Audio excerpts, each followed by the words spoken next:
बाप ही कविता कवी इंद्रजित भालेराव यांनी लिहिलेली आहे. मिरची भाकर खाऊन रात्रंदिवस शेतात राबणाऱ्या शेतकरी बापाच्या कष्टमय दरिद्री जीवनाचा परिचय कवींनी करून दिला आहे.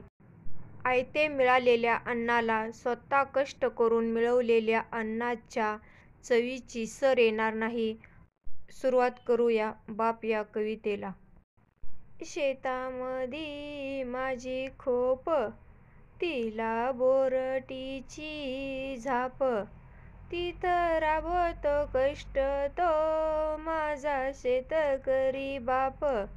लेतो अंगावर चिंध्या, खातो मिरची भाकर, काडी ऊसाची पाचट, जगा मिळाया साखर. काटा त्याच्याच कापाई, त्यानं काय केलं पाप. माझा बाप शेतकरी, उभ्या जगाचा पोशिंदा.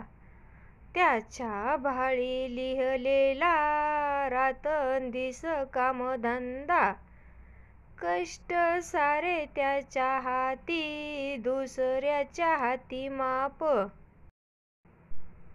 बाप फोडतो लाकड, माय पेटविते चुला.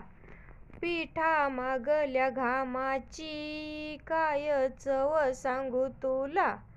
आम्ही कष्टाचंच खातो, जग करी हाप हाप.